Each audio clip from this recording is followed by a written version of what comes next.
Septiembre de 1962. Atlántico Norte. El mar de Noruega parecía inmóvil, una superficie gris de agua y viento que ocultaba bajo sí un mundo completamente distinto. A más de 200 millas de la costa, el submarino soviético B-75, de la clase Foxtrot, avanzaba a profundidad media, entre capas de temperatura que distorsionaban el sonido. Dentro del casco metálico, el aire olía a aceite y metal, y cada golpe de las bombas de recirculación se sentía como el pulso de un animal gigante dormido. El capitán Leonid Turov se inclinó sobre el sonar pasivo. La pantalla mostraba líneas casi planas. Solo el rumor constante del océano y la vibración de sus propias hélices llenaban los auriculares. Era una misión rutinaria: patrullar las rutas del Atlántico Norte y comprobar si los estadounidenses aumentaban su actividad cerca de Islandia. El silencio era su protección, pero el silencio, esa noche, se quebró. El operador del sonar levantó la cabeza. «Comandante, tengo algo». Turov se acercó, frunciendo el ceño. «¿Qué tipo de señal?» «No lo sé. Es rítmica, constante, como un pulso». En los auriculares, un sonido lejano emergía y desaparecía, un eco profundo, casi imperceptible, repetido a intervalos regulares. No era una ballena ni una corriente marina. Era algo hecho por manos humanas, algo diseñado. «¿Qué demonios es eso?», preguntó otro oficial desde la consola de navegación. El capitán se encogió de hombros y apartó los auriculares. Nada. Ruido americano, propaganda bajo el agua. Las risas se mezclaron con el zumbido de las máquinas. Los hombres se convencieron de que era una interferencia, quizá un experimento de radio o una prueba de sonar de los buques de la OTAN. El B-75 continuó su ruta hacia el oeste, ignorando que aquel sonido volvería a escucharse durante décadas en cada océano del planeta. A miles de kilómetros, en la costa del estado de Maine, el técnico James Whittaker, de 23 años, hacía su turno nocturno en una estación recién inaugurada de la Marina de los Estados Unidos. Frente a él, una cinta magnetofónica giraba lentamente mientras las agujas de los oscilógrafos trazaban ondas sobre papel continuo. El mar para Whittaker era un lenguaje de frecuencias, rugidos de tormentas, crujidos de hielo, el canto profundo de los cetáceos. Pero aquella noche algo distinto apareció en el registro, un patrón bajo, constante, con una cadencia mecánica perfecta. Ajustó la ganancia del receptor. El pulso se repitió, regular como un latido. «Control, aquí estación Brunswick», dijo por el intercomunicador. «Tenemos una firma acústica nueva en la línea 2. No es natural». En el silencio posterior se oyeron las teclas de otra consola activarse. Al otro lado de la sala, un oficial mayor observaba los gráficos. «Eso no es una ballena, hijo. Eso es un motor». Whittaker sonrió, incrédulo. Habían captado a un submarino soviético desde el otro lado del Atlántico. Lo que ni él ni el capitán Turov podían saber era que aquella coincidencia marcaría el comienzo de una guerra completamente nueva. Una guerra librada en la oscuridad y el sonido. En el fondo del océano, una red secreta de micrófonos empezaba a despertar. Los soviéticos la llamarían una fantasía americana, un despilfarro imposible. Pero muy pronto descubrirían que el océano también tenía oídos. Entre 1949 y 1953, el planeta aprendió a vivir bajo una nueva ley física, la posibilidad de la destrucción instantánea. La Unión Soviética había probado su primera bomba atómica, y con ella, el monopolio nuclear de Estados Unidos se desvaneció. Las ciudades que antes se creían invulnerables se convirtieron en blancos imaginarios. Los mapas se llenaron de círculos rojos, dibujados sobre Washington, Moscú y Londres. La humanidad entraba en una era en la que la supervivencia se medía en minutos. En ese escenario, los mares dejaron de ser solo rutas comerciales o campos de batalla navales. Se convirtieron en el espacio intermedio entre las dos superpotencias, una frontera tan vasta como el miedo que las separaba. Estados Unidos seguía siendo la dueña indiscutible de los océanos. Su flota de portaaviones cubría el Pacífico y el Atlántico como una piel de acero. La Unión Soviética, en cambio, dominaba la masa continental euroasiática, un territorio inmenso sin salida, directa al océano abierto. Para Moscú, el mar era tanto una amenaza como una promesa. Los estrategas del Pentágono lo entendieron antes que nadie. Si los soviéticos lograban desplegar submarinos con misiles capaces de acercarse a las costas estadounidenses, la distancia dejaría de ser una protección.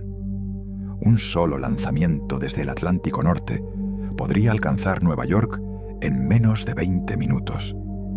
Esa idea se convirtió en una obsesión en Washington. Cada ola, cada eco en el sonar podía esconder el inicio del fin. Mientras tanto, en los despachos del Kremlin, otro temor crecía: la vulnerabilidad de su flota ante la vigilancia estadounidense. Los buques norteamericanos patrullaban todos los estrechos estratégicos, el de Dinamarca, el de Bering, el de Turquía, mientras los submarinos soviéticos quedaban confinados en mares cerrados, el Báltico, el Negro, el de Barents. Los almirantes soviéticos soñaban con romper ese cerco, con colarse en el Atlántico y desaparecer bajo la inmensidad de las aguas, invisibles e intocables. Fue en esos años cuando ambos bandos comprendieron que la guerra del futuro no se libraría en la superficie, sino en la oscuridad del océano.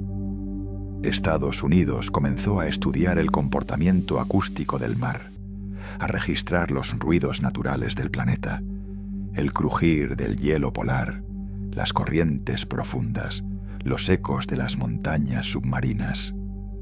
Todo sonido podía convertirse en información. La URSS, por su parte, aceleró la construcción de sus primeros submarinos diésel de largo alcance, orgullosa de una tecnología que creía suficiente para burlar cualquier vigilancia. Pero el equilibrio era asimétrico. América poseía la experiencia industrial y el dominio de las comunicaciones globales. La Unión Soviética, la voluntad de desafiar lo imposible.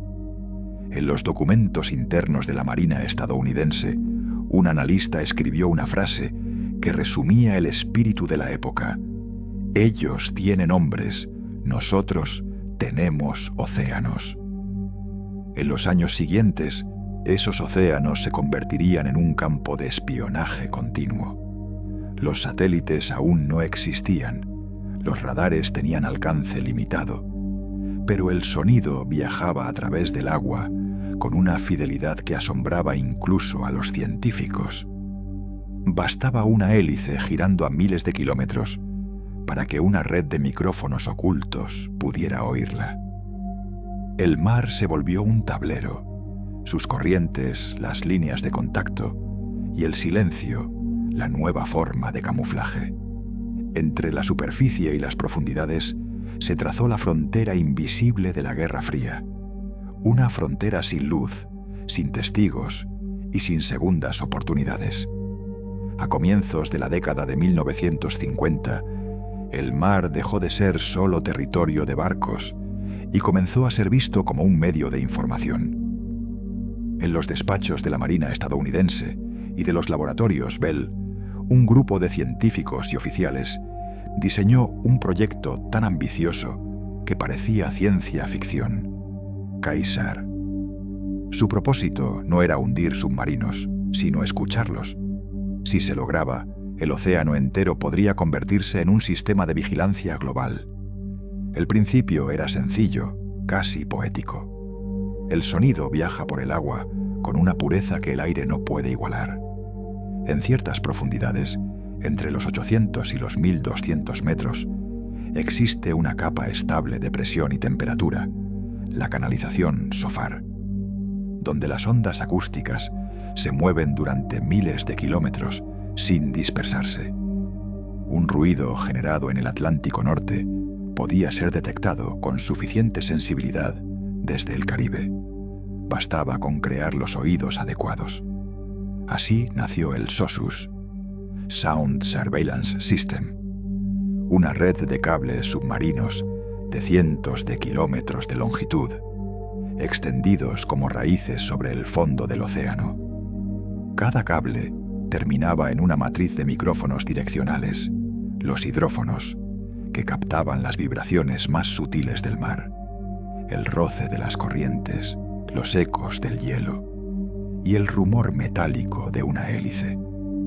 Las señales viajaban por los cables hasta estaciones costeras secretas, donde los técnicos las traducían en oscilogramas de papel.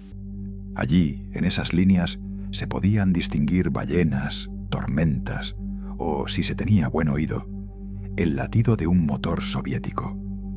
En 1954 se instalaron los primeros nodos frente a las costas de las Bermudas y Terranova. Los operadores los conocían por nombres anodinos: Estación 1, Estación 2.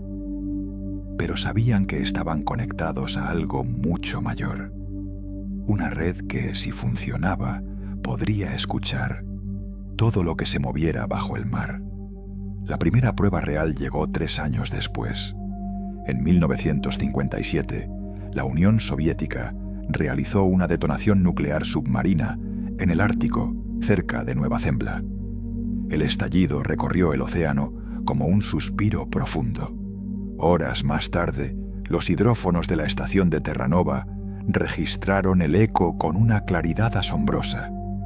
Por primera vez en la historia, un país había escuchado una explosión a miles de kilómetros, viajando por la piel líquida del planeta. Los científicos de Bell Labs analizaron los datos con incredulidad. Los cálculos eran exactos. El sonido había recorrido más de 4.000 kilómetros y aún conservaba su forma original. La confirmación fue inmediata. El sistema funcionaba. El SOSUS había demostrado que el mar podía hablar y que los Estados Unidos ya sabían cómo escucharlo. El éxito se mantuvo en secreto. Los informes oficiales describían el proyecto como un programa de investigación oceanográfica. Pero en las salas selladas de las bases navales, los técnicos sabían que estaban participando en algo distinto. Cada nuevo cable que se tendía, cada nodo que se activaba, era un oído más conectado a un mismo cuerpo, el océano convertido en instrumento de vigilancia. Los soviéticos aún no lo sabían, pero desde aquel momento el silencio dejó de pertenecerles. El silencio del océano se había roto. En 1958, el SOSUS ya se extendía como una telaraña de cobre bajo el Atlántico Norte. Las estaciones costeras funcionaban día y noche, atendidas por jóvenes operadores que aprendían a leer el mar como otros leen un idioma. Entre ellos estaba Richard Edmonds, ingeniero civil de la Marina, un hombre delgado, metódico, con una paciencia casi obsesiva. Había comenzado su carrera diseñando estructuras de hormigón, pero encontró su vocación en algo intangible: el sonido. Edmonds creía que cada submarino tenía su propia huella acústica, un timbre inconfundible, como una voz. Pasaba horas revisando cintas magnéticas, comparando patrones, afinando su oído hasta distinguir las hélices de los soviéticos de las de los pesqueros noruegos. Su despacho era una mezcla de laboratorio y confesionario: pilas de cintas, tazas de café, diagramas llenos de líneas de frecuencia. Decía que el océano hablaba en un idioma que solo podía entender quien sabía escuchar con calma. En las reuniones de la Marina, sus superiores a menudo lo miraban con desconfianza. muchos aún creían que la guerra se ganaba con barcos y misiles, no con micrófonos. En una sesión de evaluación del sistema, un almirante preguntó con ironía si el Sossus podría distinguir una ballena de un submarino. Edmonds, sin levantar la voz, respondió: «No necesitamos verlos, solo oírlos, y el océano no miente». Mientras en la costa este de Estados Unidos la Marina aprendía a escuchar, al otro lado del mundo, otro hombre dedicaba su vida al mismo arte.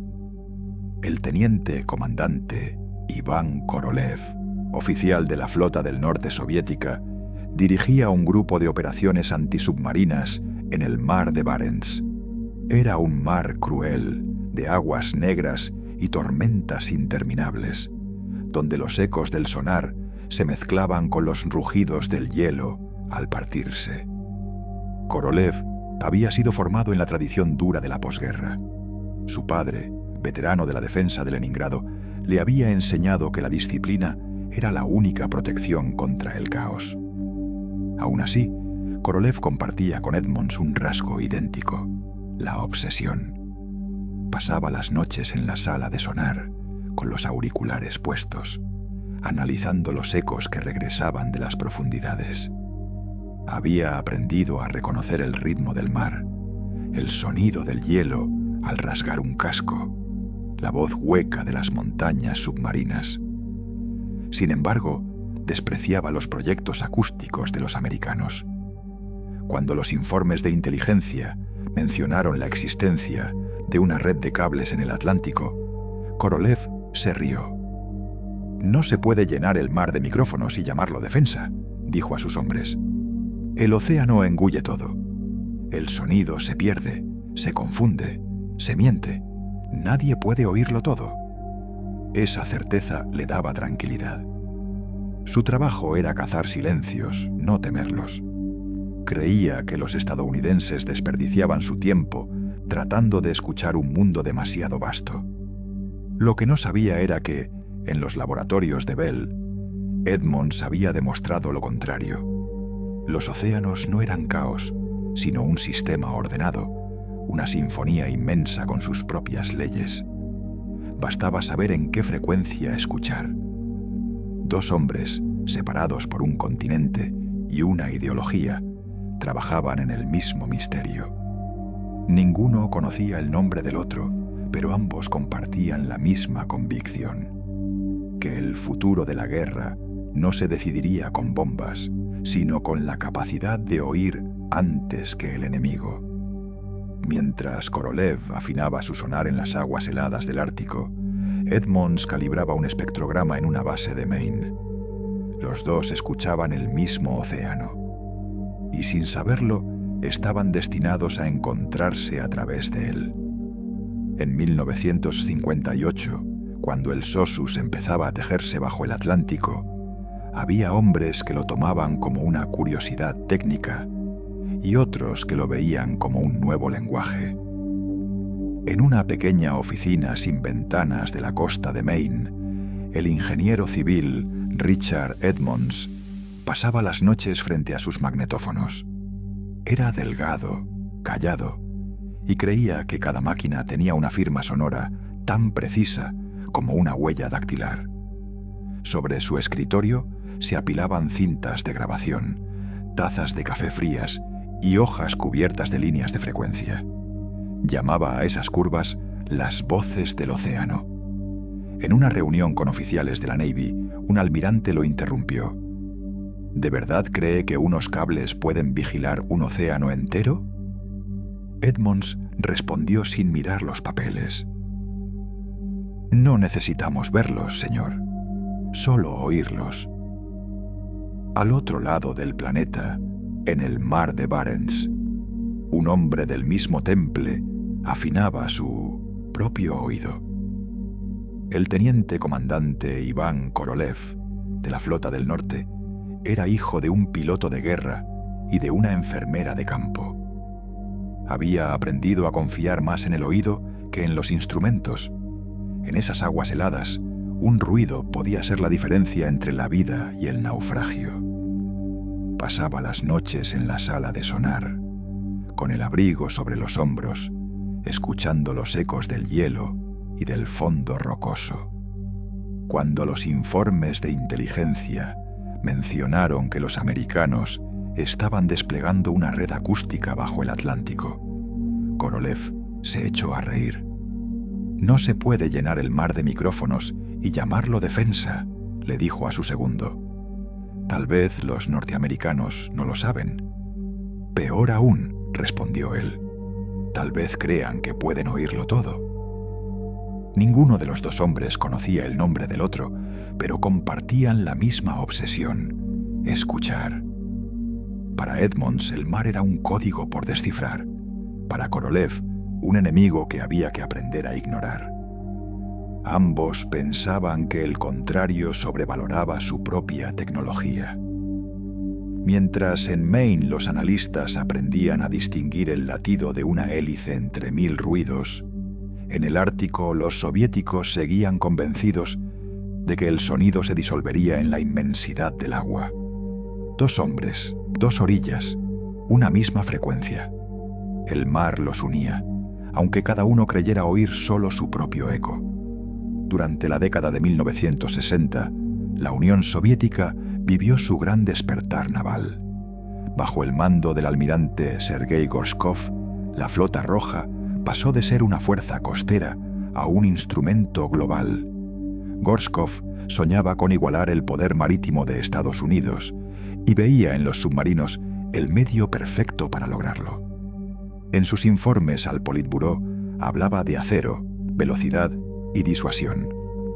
«El dominio de los mares será el dominio del siglo XX», escribió. Y Moscú le creyó. Los astilleros de Severodvinsk, Komsomolsk y Vladivostok trabajaban sin descanso. De ellos salían los nuevos colosos de las profundidades, las clases Whisky, Foxtrot, Hotel y más tarde los Yankee, equipados con misiles balísticos. Eran enormes, robustos, capaces de navegar durante semanas, pero también terriblemente ruidosos. Los ingenieros sabían que la potencia tenía un precio. Las turbinas de vapor, los generadores diésel y las hélices de varias palas producían un rugido constante, un eco que viajaba por el agua mucho más lejos de lo que admitían los manuales. En Moscú nadie se preocupaba por eso. La doctrina oficial aseguraba que el océano era demasiado vasto para ser vigilado, que ningún micrófono ni radar podía controlar sus miles de kilómetros de profundidad.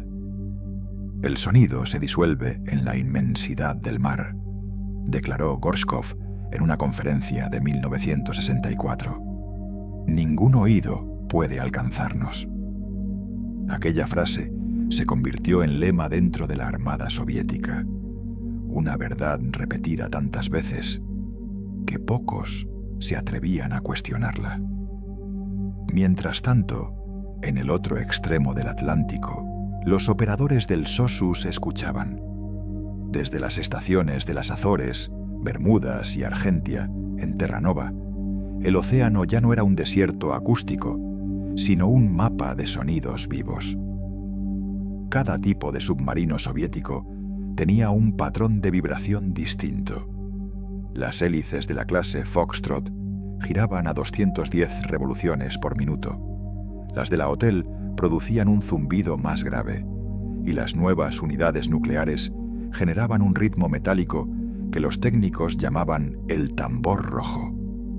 Los analistas podían distinguir a un submarino soviético sin verlo, solo escuchando la cadencia de sus motores. Habían aprendido a identificar el tono de una bomba de refrigeración, el timbre de una válvula defectuosa, el chirrido que provocaba una pala doblada. En las salas de escucha, el océano era un pentagrama y cada barco enemigo una melodía reconocible. En 1966, un informe interno de la Marina estadounidense describió con precisión inquietante la situación. Podemos seguirlos durante días sin que ellos lo sepan. Para cada hélice hay un registro, para cada registro un nombre. Al otro lado del mundo, Gorshkov seguía convencido de su invisibilidad. Creía que el poder se medía en toneladas de acero, no en decibelios. Mientras ordenaba la construcción de más submarinos, más grandes, más rápidos, más ruidosos, la US Navy perfeccionaba el arte de oírlos respirar.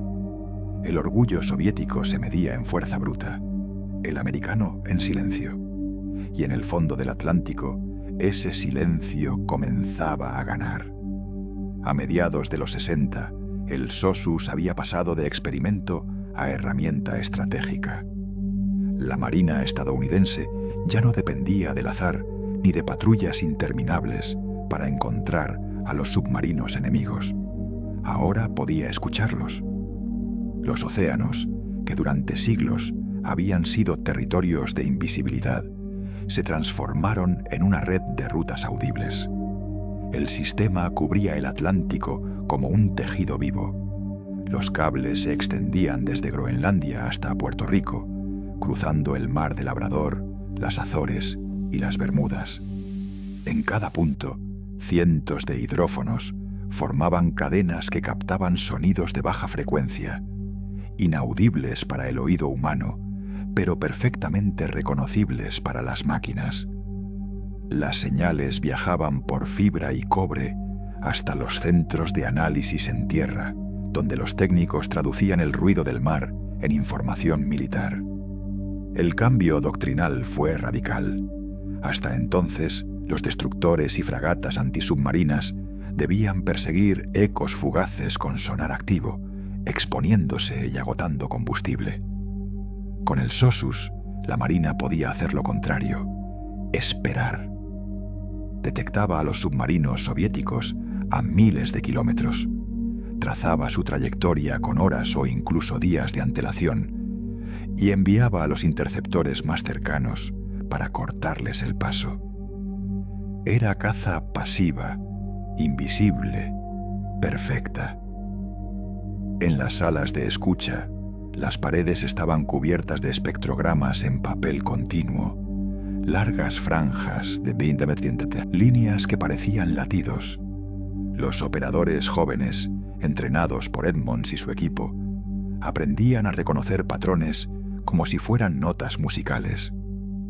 Había un rumor grave que pertenecía a los Foxtrot, un zumbido irregular característico de los Hotel y un silbido constante que delataba a los nuevos submarinos nucleares de la clase Yankee.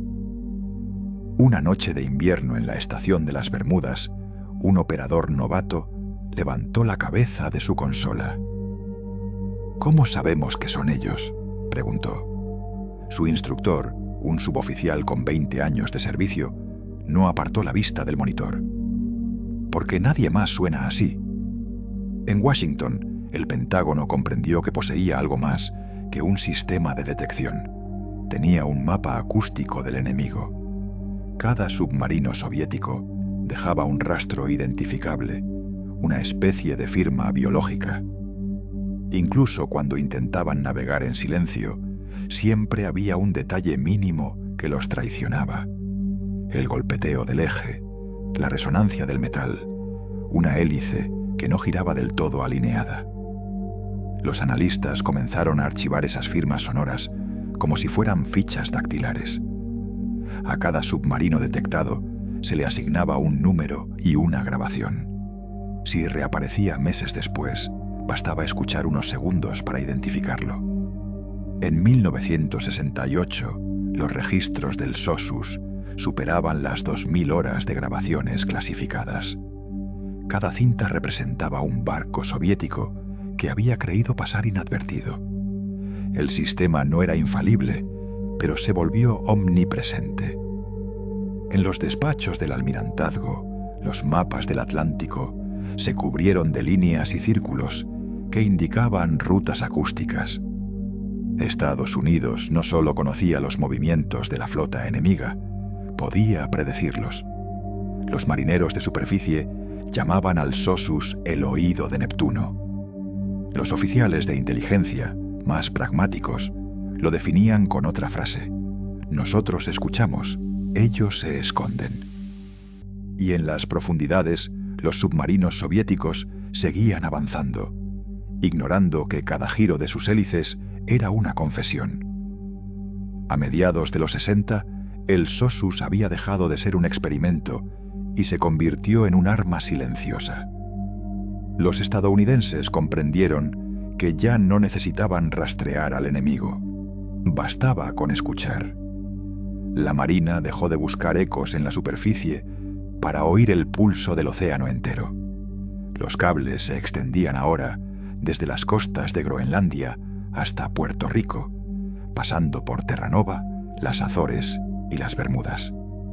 A lo largo de miles de kilómetros, centenares de hidrófonos captaban sonidos de baja frecuencia que se deslizaban por la canalización SOFAR. Las señales llegaban a estaciones en tierra, donde los operadores las transformaban en líneas de frecuencia y ritmo. El cambio doctrinal fue inmediato. Los destructores ya no patrullaban a ciegas, esperaban. Cuando una firma acústica aparecía en el mapa, los centros de mando trazaban su rumbo, proyectaban su velocidad y enviaban unidades de 1900 intercepción para cortar el paso. El enemigo aún no lo sabía, pero Estados Unidos podía seguirlo durante días, sin emitir una sola onda de sonar. En la base de Argentia, un joven operador inclinó la cabeza sobre la consola. ¿Cómo sabemos que son ellos? El suboficial veterano ni levantó la vista del gráfico. Porque nadie más suena así. Cada submarino tenía su propia voz. Los Foxtrot generaban un pulso seco, casi metálico. Los Hotel un rumor grave, sostenido. Los Yankee un zumbido irregular que vibraba como una nota desafinada. Los técnicos de la Navy archivarían aquellas grabaciones como si fueran huellas dactilares. Al sonar de un motor, sabían el tipo de nave, la clase, incluso el estado de mantenimiento de sus hélices. En Washington, los estrategas entendieron el alcance del hallazgo. El Soyuz no solo escuchaba, cartografiaba. Los océanos, que siempre habían sido el refugio del sigilo, se convirtieron en un espacio transparente. Los soviéticos aún creían que la inmensidad del Atlántico los protegía. No sabían que sus movimientos quedaban registrados en cinta magnética, etiquetados con fecha y coordenadas. Los hombres que manejaban el sistema lo llamaban con respeto y miedo el oído de Neptuno. En el silencio del fondo marino, Estados Unidos había encontrado su ventaja definitiva. El enemigo navegaba a oscuras y cada giro de sus hélices sonaba como una confesión. Durante los años 70, el Soyuz alcanzó su madurez. Era ya una red global, pero seguía siendo un secreto absoluto. Los informes sobre su existencia se guardaban en cajas numeradas, selladas con 3 niveles de clasificación. En los mapas oficiales de la Marina, los cables aparecían bajo nombres falsos o eran sustituidos por rutas de comunicaciones civiles. Ni siquiera los aliados más cercanos de la OTAN conocían su verdadera extensión ni su propósito exacto. Los hombres y mujeres que trabajaban en las estaciones costeras vivían dentro de ese silencio institucional. No podían hablar de su labor con nadie, ni siquiera con sus familias. A ojos del público, eran oceanógrafos o técnicos de comunicaciones. En realidad, pasaban las noches frente a pantallas verdes y magnetófonos, escuchando los sonidos más profundos del planeta. Las jornadas eran largas, los ruidos interminables, el crujido del hielo ártico, el rugido de las tormentas tropicales, el eco lejano de los terremotos submarinos. Y entre todo ese caos buscaban un solo patrón, el ritmo constante de una hélice metálica girando en la oscuridad. Uno de los operadores veteranos lo explicó años después. No teníamos misiles, ni armas, ni gloria, solo teníamos oídos.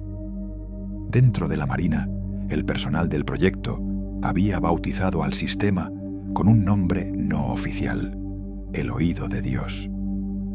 no porque fuera infalible, sino porque escuchaba sin ser visto, en todas partes a la vez. Era una presencia silenciosa que se extendía bajo los océanos, vigilante y paciente, esperando el sonido de un error humano. Mientras tanto, en Moscú, la Unión Soviética seguía sin comprender la magnitud de lo que enfrentaba. Sus submarinos recorrían el Atlántico, confiados en la inmensidad del mar. Los comandantes creían que las corrientes, las tormentas y el ruido de los propios motores ocultaban sus movimientos. Los ingenieros insistían en que ningún sistema acústico podía distinguir un submarino entre la sinfonía caótica del océano. El almirante Gorshkov continuaba repitiendo su frase: el sonido se disuelve en la inmensidad del mar. Nadie se atrevía a contradecirlo. Pero al otro lado del mundo, en las salas selladas de las estaciones del SOSUS, los analistas registraban cada travesía soviética con precisión de relojero. Sabían cuándo zarpaban de Murmansk, cuándo cruzaban el estrecho de Dinamarca, cuándo giraban al sur frente a Islandia. Incluso podían estimar el tipo de misión por la cadencia de los motores y las pausas en la navegación. El océano, que para los soviéticos era su refugio, se había convertido en su espejo, y cada vibración que producía su flota quedaba grabada en cintas magnéticas, archivada, etiquetada, almacenada en silencio. En la superficie, el mundo seguía creyendo que los mares eran libres e insondables. En las profundidades ya estaban ocupados. A mediados de los años 70, la ilusión soviética de invisibilidad comenzó a desmoronarse. En 1974, un informe clasificado del GRU mencionó por primera vez lo que hasta entonces parecía una teoría conspirativa. Los estadounidenses habían construido una red de escucha submarina que abarcaba el Atlántico entero y parte del Pacífico. Los fragmentos de información provenían de fuentes dispares: fotografías aéreas de instalaciones costeras, testimonios de pescadores islandeses que encontraban restos de cables cortados y, sobre todo, la creciente evidencia de que los submarinos soviéticos eran detectados con una facilidad inexplicable. El impacto en Moscú fue inmediato. Los ingenieros navales comprendieron que el poder ya no se medía solo en tamaño o potencia, sino en silencio. Los astilleros de Severodvinsk y Komsomolsk recibieron órdenes directas: diseñar un submarino que no se oyera. Se inició una nueva etapa de investigación frenética. Los cascos se recubrieron con paneles anecoicos, láminas de goma especialmente formuladas para absorber el sonido en lugar de reflejarlo. Las hélices se rediseñaron con más palas, curvas y asimétricas para eliminar la cavitación. Los ingenieros midieron cada vibración, cada fuga de ruido, como si midieran la respiración de una criatura viva. La carrera del sigilo había comenzado. Los primeros resultados fueron prometedores. Los submarinos de la clase Víctor III y más tarde los Akula redujeron su firma acústica a menos de la mitad respecto a sus predecesores. En los informes del Ministerio de Defensa se hablaba con orgullo de una nueva generación de cazadores silenciosos. El almirante Gorshkov proclamó que el océano volvería a pertenecerles, pero la realidad, una vez más, se movía más rápido que los discursos. En el mismo periodo, el SOSUS evolucionaba en silencio. Los viejos grabadores de cinta fueron reemplazados por procesadores digitales. Los hidrófonos por sensores de banda ancha más sensibles y resistentes. Las computadoras de análisis podían ahora reconocer patrones de propulsión con una precisión imposible unos años antes. El ritmo de un pistón, la frecuencia de un motor eléctrico, incluso la resonancia particular de un tornillo mal equilibrado. Cada submarino seguía teniendo su propia voz, pero el oído estadounidense se había vuelto más fino. En una reunión interna de la Marina, Richard Edmonds, ya veterano, con canas y ojeras, resumió la situación con una frase que se repetiría en todos los informes: el silencio también deja huellas. Los operadores del SOSUS lo confirmaban noche tras noche. Aunque los nuevos submarinos soviéticos eran más discretos, seguían produciendo un murmullo mínimo, una vibración apenas perceptible en la frecuencia más baja del espectro. Bastaban unas horas de grabación para que las computadoras encontraran el patrón. Donde antes se oía un rugido metálico, ahora se percibía un suspiro, pero un suspiro que podía ser rastreado. Los soviéticos creían haber recuperado el sigilo. Los estadounidenses sabían que solo habían cambiado de tono. El juego seguía siendo el mismo, solo que ahora se jugaba en frecuencias que el oído humano no podía captar. La guerra submarina entró en su fase más invisible. Ya no era una batalla de flotas, sino de ecos. El océano, una vez más, se convirtió en el campo de batalla más grande y más silencioso de la Tierra. En el otoño de 1981, la flota del norte soviética lanzó una misión de prueba que debía demostrar al mundo y a sí misma que la nueva generación de submarinos silenciosos podía burlar al SOSUS. La nave elegida fue el K-324, un imponente submarino de la clase Víctor III, orgullo de los astilleros de Severodvinsk. Su comandante, el capitán Anatoly Antonenko, recibió órdenes directas del almirantazgo: navegar desde Murmansk hacia el Atlántico Norte, mantener el máximo sigilo y permanecer invisible durante toda la travesía. Si el enemigo no lo detectaba, sería la prueba definitiva de que la URSS había recuperado el control del océano. El K-324 partió de la bahía de Kola en una madrugada envuelta en niebla. Los hombres a bordo estaban confiados. Las nuevas capas anecoicas del casco absorbían el sonido con eficacia. Las hélices rediseñadas reducían el ruido de cavitación, y el sonar interno mostraba un océano vacío.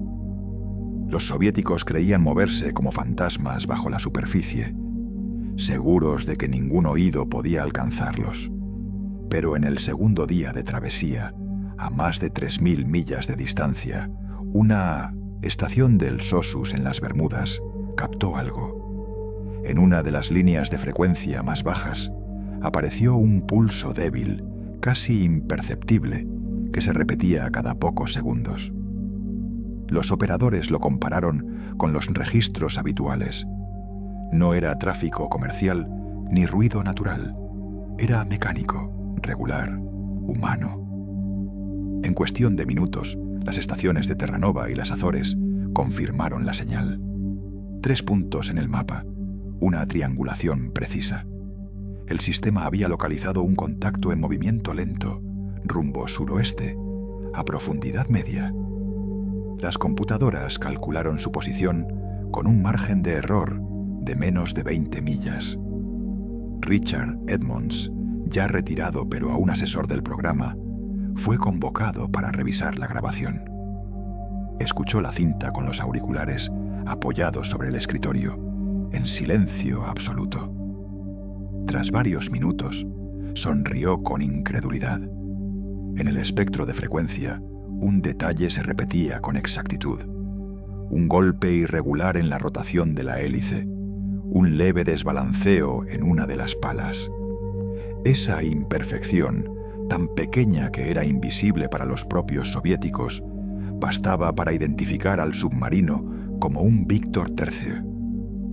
En las bases estadounidenses, la información fue procesada y enviada a los altos mandos de la CIA y la Navy. El informe técnico describía el hallazgo con frialdad, pero la última línea tenía otro tono. Ellos navegaban en secreto. Nosotros los oíamos desde el otro lado del mundo. Semanas después, en Moscú, el almirantazgo recibió un documento filtrado por canales de inteligencia occidentales. contenía el mismo registro acústico que había sido captado por el SOSUS, con la firma sonora exacta del K-324. Nadie entendía cómo los estadounidenses habían obtenido una grabación tan precisa, ni cómo podían conocer los defectos mecánicos de una hélice fabricada en un astillero soviético. El silencio en la sala fue total. Un vicealmirante cerró el informe sin decir una palabra. Gorshkov, ya anciano, comprendió que su máxima «ningún oído puede alcanzarnos» había quedado obsoleta. Para los soviéticos fue una humillación encubierta. Para los estadounidenses, la confirmación definitiva de una victoria invisible. El SOSUS había demostrado su poder sin disparar un solo torpedo. Había escuchado al enemigo desde el otro lado del mundo y lo había hecho con una precisión tan exacta que ni siquiera el océano pudo ocultarlo. A partir de entonces, la guerra bajo el agua cambió de naturaleza. La Unión Soviética dejó de burlarse del sistema y empezó a temerlo. El mar seguía siendo inmenso, pero ya no estaba en silencio. El océano tenía memoria y escuchaba. La madrugada cae sobre el Atlántico Norte. En una pequeña estación costera de hormigón, perdida entre acantilados y antenas oxidadas, un operador joven revisa archivos antiguos. La guerra ya terminó. El sistema SOSUS lleva años modernizado, pero aún quedan cintas que nadie ha vuelto a escuchar desde los días de la Guerra Fría. En una estantería metálica, cada caja está marcada con números y coordenadas, fechas, frecuencias, mares, historia almacenada en magnetismo. El operador introduce una de esas cintas en un reproductor viejo. El carrete comienza a girar y la sala se llena de un zumbido bajo, casi imperceptible. Es el sonido de una hélice soviética de los años 60, captada a miles de kilómetros, registrada por un cable que ya no existe. El ruido es monótono, constante, y sin embargo tiene algo humano. La respiración lenta de un gigante de acero que navegó creyéndose invisible. Fuera, el océano está en calma. Las olas golpean el rompeolas con suavidad, como si el mar respirara del mismo modo que lo hacía en aquellas grabaciones. El operador cierra los ojos un instante y se pregunta cuántos hombres, en ambos lados del mundo, pasaron su vida bajo esa superficie, creyendo que el silencio era protección. Piensa en los capitanes soviéticos que surcaban el Atlántico convencidos de que el ruido del mar los cubría. En los técnicos estadounidenses que pasaban noches enteras descifrando patrones, soñando con hélices y frecuencias. Dos mundos enfrentados, unidos por el mismo océano, por la misma obsesión de escuchar y ser escuchado. La cinta termina, el sonido se desvanece, solo queda el leve chasquido del carrete deteniéndose, como un latido que cesa. El joven apaga el equipo, sale al exterior y mira el horizonte. El sol comienza a asomarse por el este, tiñendo el agua de cobre. En ese instante, comprende que lo que escuchó no era solo historia militar, sino la voz del propio mar, testigo de una guerra que se libró sin que nadie la viera. La Unión Soviética se burló del SOSUS, creyendo que el océano era demasiado grande para tener oídos. Pero el océano nunca olvida, y a veces hasta el silencio tiene memoria.